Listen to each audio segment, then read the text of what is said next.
हरे कृष्ण। प्रहलाद महाराज के दिव्य उपदेश। कृष्ण कृपा श्री मूर्ति श्री श्रीमद A.C. भक्ति वेदांत स्वामी प्रभुपाद, संस्थापकाचार्य, अंतर्राष्ट्रीय श्री कृष्ण भावनामृत संघ इस्कॉन। सर्वाधिक प्रिय पुरुष। यह पुस्तिका 1968 में श्रीमद् भागवत के सप्तम स्कंद के 6वें अध्याय पर श्रील प्रभुपाद द्वारा दी गई वार्ता माला पर आधारित है। आज मैं आप लोगों को एक बालक भक्त की कथा सुनाऊंगा जिनका नाम प्रहलाद महाराज था।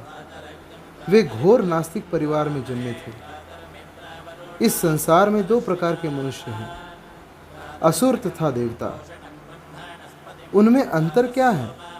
मुख्य अंतर है कि देवतागण श्री भगवान के प्रति अनुरक्त रहते हैं, जबकि असुरगण नास्तिक होते हैं। वे ईश्वर में इसलिए विश्वास नहीं करते क्योंकि वे भौतिकवादी होते हैं। मनुष्यों की ये दोनों श्रेणियां इस संसार में सदैव विद्यमान रहती हैं।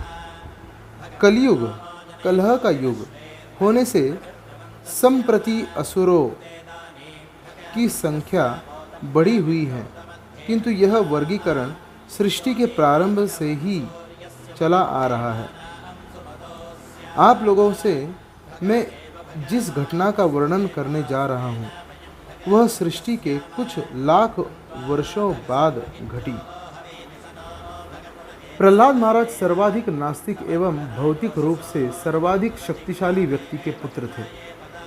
क्योंकि उस समय का समाज भौतिकवादी था, अतएव इस बालक को श्री भगवान के यशोगान का अवसर ही नहीं मिलता था। महात्मा का लक्षण यह होता है कि वह श्री भगवान की महिमा का प्रसार करने के लिए अत्यधिक उत्सुक रहता है। उदाहरणार्थ, जीसस क्राइस्ट ईश्वर के महिमा का प्रसार करने के लिए अत्यंत उत्सुक थे, किंतु आसुरी लोगों ने उन्हें गलत समझा और उन्हें सूली पर चढ़ा दिया।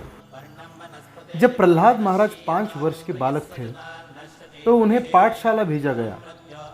जैसे ही मनोरंजन का अंतराल आता और शिक्षक बाहर चला जाता, वे अपने मित्रों से कहते, मित्रों आओ हम कृष्ण भावनामृत के विषय में चर्चा करें। यह दृश्य श्रीमद् भागवतम के सप्तम स्कंद के 8वें अध्याय में वर्णित है। भक्त प्रहलाद कहते थे, मित्रों यह बाल्यावस्था ही कृष्ण भावनामृत अनुशीलन करने का उचित समय है। और उनके बाल मित्र उत्तर देते हैं, ओह हम तो खेलेंगे, हम कृष्ण भावनामृत क्यों ग्रहण करें? प्रत्युत्तर में भगवान प्रहलाद महाराज कहते हैं, यदि हम लोग बुद्धिमान हो तो बाल्यावस्था से ही भागवत धर्म प्रारंभ करो। श्रीमद् भागवतम भागवत धर्म प्रस्तुत करता है, अर्थात यह ईश्वर विषयक वैज्ञानिक ज्ञान तक ले जाता है। भागवत का अर्थ है पूर्ण पुरुषोत्तम भगवान और धर्म का अर्थ है विधि विधान। यह मानव जीवन अति दुर्लभ है। यह एक महान सुयोग है। इसलिए प्रहलाद कहते हैं, मित्रों तुम लोग सभ्य मनुष्यों के रूप में उत्पन्न हुए हो, अतः तुम्हारा यह मनुष्य शरीर क्षण भंगुर होते हुए भी महानतम सुयोग है। कोई भी व्यक्ति अपनी जीवनावधि नहीं जानता। ऐसी गणना की जाती है कि इस युग में मनुष्य शरीर 100 वर्षों तक जीवित रह सकता है, किंतु जैसे जैसे कलयुग आगे बढ़ता जाता है, जीवन की अवधि स्मृति, दया, धार्मिकता तथा अन्य ऐसी ही विभूतियाँ घटती जाती हैं। अतएव इस युग में दीर्घायु अनिश्चित है। यद्यपि मनुष्य का स्वरूप क्षणिक है, फिर भी इसी मनुष्य रूप में आप जीवन की सर्वोच्च सिद्धि प्राप्त कर सकते हैं। वह सिद्धि क्या है? सर्वव्यापक श्री भगवान को जान लेना, अन्य योनियों में यह संभव नहीं है, क्योंकि हम क्रमिक विकास द्वारा यह मनुष्य स्वरूप प्राप्त करते हैं। इसलिए यह दुर्लभ अवसर है। प्रकृति के नियमानुसार आपको अंततः मनुष्य शरीर दिया जाता है, जिससे आप आध्यात्मिक जीवन को प्राप्त करके भगवत धाम वापस जा सके। जीवन का चरम लक्ष्य पूर्ण पुरुषोत्तम भगवान श्री विष्णु या श्री कृष्ण है। बाद के एक श्लोक में प्रहलाद महाराज कहते हैं, इस भौतिक जगत के जो लोग भौतिक शक्ति द्वारा मोहित हो जाते हैं, वे यह नहीं जानते कि मनुष्य जीवन का लक्ष्य क्या है। क्यों? क्योंकि वे श्री भगवान की चकाचौंध करने वाली बहिरंगा शक्ति द्वारा मोहित हो चुके हैं। वे यह भूल चुके हैं कि जीवन तो सिद्धि के चरम लक्ष्य भगवान श्री विष्णु को समझने के लिए एक सुअवसर है। श्री विष्णु या ईश्वर को समझने के लिए हमें क्यों अतीव उत्सुक होना चाहिए? प्रहलाद महाराज कारण समझाते हैं। श्री विष्णु सर्वाधिक प्रिय व्यक्ति हैं। हम यह भूल चुके हैं। हम सभी किसी प्रिय मित्र की खोज में रहते हैं। हर व्यक्ति इसी प्रकार खोज करता है। पुरुष स्त्री के साथ प्रिय मैत्री करना चाहती है और स्त्री पुरुष के साथ मैत्री करना चाहती है, या फिर एक पुरुष अन्य पुरुष को खोजता है और एक स्त्री अन्य स्त्री को खोजती है। हर व्यक्ति किसी न किसी प्रिय मधुर मित्र की तलाश में रहता है। ऐसा क्यों? क्योंकि हम ऐसे प्रिय मित्र का सहयोग चाहते हैं जो हमारी सहायता कर सके। यह जीवन संघर्ष का अंग है और यह स्वाभाविक है, किंतु हम यह नहीं जानते कि हमारे सर्वाधिक प्रिय मित्र पूर्ण पुरुषोत्तम भगवान श्री विष्णु हैं। जिन्होंने श्रीमद् भगवद गीता का अध्ययन किया है, उन्हें 5वें अध्याय में यह उत्तम श्लोक मिला होगा। यदि आप शांति चाहते हैं तो आपको स्पष्ट रूप से यह समझना होगा कि इस लोक की तथा अन्य लोकों की हर वस्तु श्री कृष्ण की संपत्ति है। वे ही हर वस्तु के भोक्ता हैं एवं वे ही हर एक के परम मित्र हैं। तो फिर तपस्या क्यों की जाए? क्यों धार्मिक अनुष्ठान किए जाए? क्यों दान दिया जाए? ये सारे कार्य श्री भगवान को प्रसन्न करने के अतिरिक्त और किसी निमित्त नहीं है। और जब श्री भगवान प्रसन्न होते हैं तो आपको फल मिलता है। आप चाहे उच्चतर भौतिक सुख की कामना करते हो या आध्यात्मिक सुख की, आप चाहे इस लोक में श्रेष्ठतर जीवन बिताना चाहते हो या अन्य लोकों में, यदि आप श्री भगवान को प्रसन्न कर लेते हैं तो आप उनसे मनोवांछित फल प्राप्त कर सकेंगे। इसीलिए वे अत्यंत निष्ठावान मित्र हैं। किंतु बुद्धिमान व्यक्ति ऐसी कोई वस्तु नहीं चाहता जो भौतिक रूप से कलुषित हो। श्रीमद् भगवद गीता में श्री कृष्ण कहते हैं कि पुण्य कर्मों से मनुष्य सर्वोच्च भौतिक लोक अर्थात ब्रह्मलोक को प्राप्त कर सकता है, जहाँ पर जीवन की अवधि करोड़ों वर्ष की है। आप वहाँ की जीवन अवधि की गणना नहीं कर सकते। आपका सारा गणित का ज्ञान निष्फल हो जाता है। श्रीमद् भगवद गीता में कहा गया है कि ब्रह्मा का जीवन इतना दीर्घ है कि हमारे 432 करोड़ वर्ष उनके 12 घंटे के तुल्य है। श्री कृष्ण कहते हैं, तुम चींटी से लेकर ब्रह्मा तक कोई भी पद इच्छानुसार प्राप्त कर सकते हो, पर वहाँ भी जन्म मरण की पुनरावृत्ति होगी। किंतु यदि तुम कृष्ण भावनामृत का अभ्यास करके मेरे पास आते हो तो तुम्हें इस कष्टप्रद भौतिक जगत में पुनः नहीं आना होगा। प्रहलाद महाराज यही बात कहते हैं। हमें अपने सर्वाधिक प्रिय मित्र परम भगवान श्री कृष्ण की खोज करनी चाहिए। वे हमारे सर्वाधिक प्रिय मित्र क्यों हैं? वे स्वाभाविक रूप से प्रिय हैं। क्या आपने कभी विचार किया है कि आप किसे सर्वाधिक प्रिय वस्तु मानते हैं? आप स्वयं ही वह सर्वाधिक प्रिय वस्तु है। उदाहरणार्थ, मैं यहाँ बैठा हूँ, किंतु यदि आग लगने की चेतावनी दी जाए तो मैं तुरंत अपनी रक्षा के विषय में सोचूंगा। मैं सर्वप्रथम सोचूंगा कि मैं अपने आप को किस तरह बचा सकता हूँ। तब हम अपने मित्रों और अपने संबंधियों तक को भूल जाते हैं और यही भाव रहता है कि सर्वप्रथम मैं अपने को बचा लूं।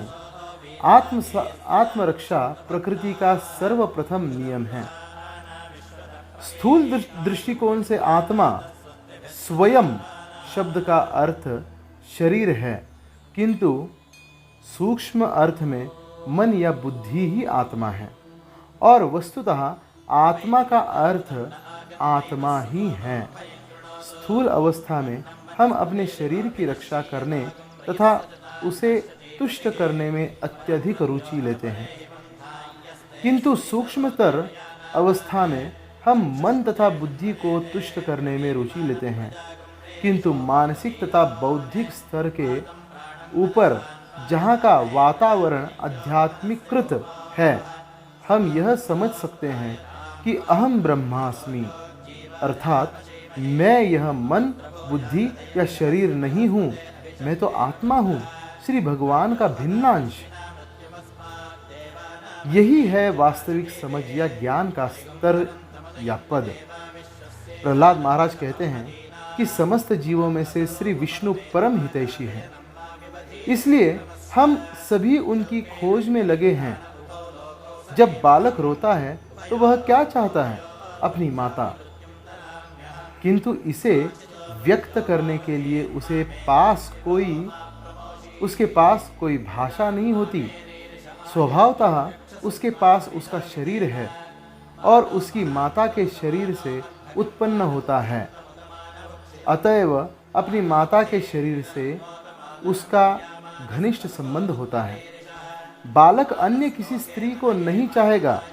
बालक रोता है, किंतु जब वह स्त्री जो बालक की माँ होती है आती है और उसे गोद में उठा लेती है और वह बालक शांत हो जाता है। यह सब व्यक्त करने के लिए उसके पास कोई भाषा नहीं होती, किंतु अपनी माता से उसका संबंध प्रकृति का नियम है। इसी तरह हम स्वाभाविक रूप से शरीर की रक्षा करना चाहते हैं। यह आत्म संरक्षण है। यह जीव का प्राकृतिक नियम है।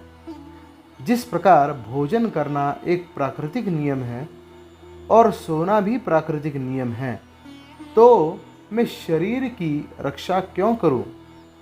क्योंकि इस शरीर के भीतर आत्मा है।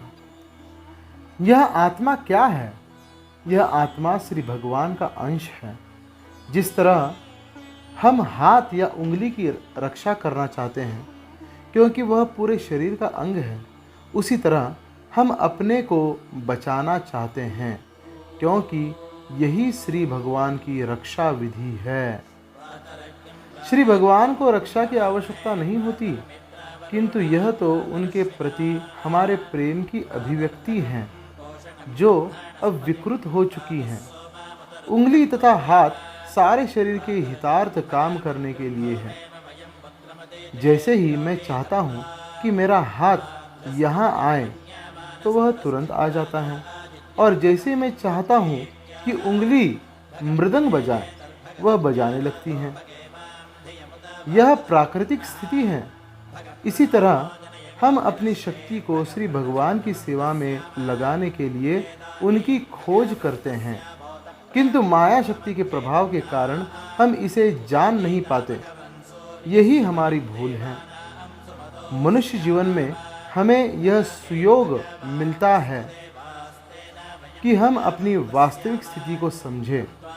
क्योंकि आप सभी मनुष्य हैं, इसलिए आप सभी कृष्ण भावनामृत सीखने यहाँ आए हैं, जो कि आपके जीवन का वास्तविक लक्ष्य है। मैं कुत्ते बिल्लियों को यहाँ बैठने के लिए आमंत्रित नहीं कर सकता। यही अंतर है मनुष्यों तथा कुत्ते बिल्लियों में।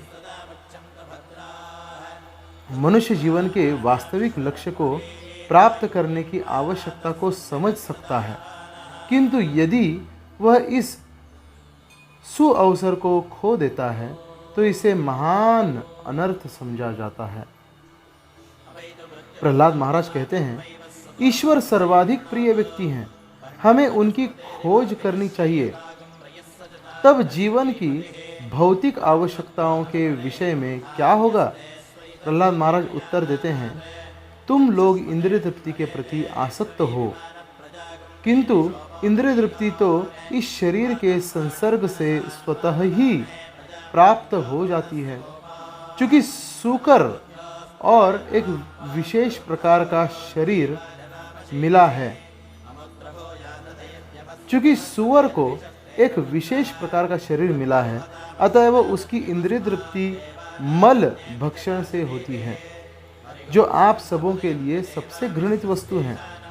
मल त्याग करने के बाद दुर्गंध से बचने के लिए आप तत्काल स्नान त्याग देते हैं, वह स्थान त्याग देते हैं। लेकिन सुअर प्रतीक्षा करता रहता है, जैसे ही आप मल त्यागेंगे वह तुरंत उसका आनंद उठाता है। अतएव शरीर के विविध प्रकार के अनुसार इंद्रिय तृप्ति भिन्न भिन्न प्रकार की होती हैं। इंद्रिय तृप्ति प्रत्येक देहधारी को प्राप्त होती है। ऐसा कभी मत सोचें कि मल खाने वाले सुअर दुखी हैं। नहीं, वे मल भक्षण कर मोटे हो रखे हैं, वे अत्यंत सुखी हैं। दूसरा उदाहरण ऊंट का है। ऊंट कंटीली झाड़ियों के प्रति आसक्त होता है। क्यों? क्योंकि जब वह कंटीली झाड़ियाँ खाता है तो झाड़ियाँ उसकी जीभ को काट देती हैं, उससे रक्त चूने लगता है और वह अपने ही रक्त का आस्वादन करता है। तब वह सोचता है, मैं आनंद पा रहा हूँ। यह इंद्रिय तृप्ति है। यौन जीवन भी ऐसा ही है। हम अपने ही रक्त का आस्वादन करते हैं और सोचते हैं कि हम आनंद लूट रहे हैं। यही हमारी मूर्खता है। इस भौतिक जगत में जीव एक आध्यात्मिक प्राणी है, किंतु उसमें भोग करने की अर्थात भौतिक शक्ति का शोषण करने की प्रवृत्ति होती है, इसलिए उसे शरीर प्राप्त होता है। जीवों की 84 लाख योनियां हैं और हर योनि का पृथक शरीर है। शरीर के अनुसार ही उनमें विशिष्ट इंद्रियां होती हैं, जिनसे वे किसी विशेष आनंद को भोग सकते हैं। मान लीजिए कि आपको एक कंटीली झाड़ी दे दी जाए और कहा जाए, देवियों और सज्जनों, यह अत्युत्तम भोजन है, यह ऊंटों द्वारा प्रमाणित है, यह अति उत्तम है। तो क्या आप इसे खाना पसंद करेंगे? नहीं। आप यह क्या व्यर्थ की वस्तु मुझे दे रहे हैं, आप कहेंगे। क्योंकि आपको ऊंट से भिन्न शरीर मिला हुआ है, अतएव आपको कटीली झाड़ी नहीं भाती, किंतु यही झाड़ी ऊंट को दे दी जाए तो वह सोचेगा कि यह तो अत्युत्तम आहार है। यदि सुअर तथा ऊंट बिना किसी विकट संघर्ष के इंद्रिय तृप्ति का भोग कर सकते हैं, तो हम मनुष्य क्यों नहीं कर सकते? हम कर सकते हैं, किंतु यह हमारी चरम उपलब्धि नहीं होगी। चाहे कोई सुअर हो या ऊंट अथवा मनुष्य, इंद्रिय तृप्ति भोगने की सुविधाएं प्रकृति द्वारा प्रदान की जाती हैं। अतएव वे सुविधाएं जो आपको प्रकृति के नियम द्वारा मिलनी ही हैं, उनके लिए आप श्रम क्यों करें? प्रत्येक योनि में शारीरिक मांगों की तुष्टि की व्यवस्था प्रकृति द्वारा की जाती है। इस तृप्ति की व्यवस्था उसी तरह की जाती है जिस तरह दुख की व्यवस्था रहती है। क्या आप चाहेंगे कि आपको ज्वर चढ़े? नहीं। ज्वर क्यों चढ़ता है मैं नहीं जानता, किंतु यह चढ़ता ही है ना? क्या आप इसके लिए प्रयास करते हैं? नहीं। तो यह चढ़ता कैसे है? प्रकृति से। यही एकमात्र उत्तर है। यदि आपका कष्ट प्रकृति द्वारा प्रदत्त है तो आपका सुख भी प्रकृति जन्य होगा। इसके विषय में चिंता मत करें। यही प्रहलाद महाराज का आदेश है। यदि आपको बिना प्रयास के ही जीवन में कष्ट मिलते हैं तो सुख भी बिना प्रयास के प्राप्त होगा। तो इस मनुष्य जीवन का वास्तविक प्रयोजन क्या है? कृष्ण भावनामृत का अनुशीलन। अन्य सारी वस्तुएं प्रकृति के नियमों द्वारा, जो कि अंततः ईश्वर का नियम है, प्राप्त हो जाएंगी। यदि मैं प्रयास न भी करूं तो मुझे अपने विगत कर्म तथा शरीर के कारण जो भी मिलना है वह प्रदान किया जाएगा। अतएव आपकी मुख्य चिंता मनुष्य जीवन के उच्चतर लक्ष्य को खोज निकालने की होनी चाहिए।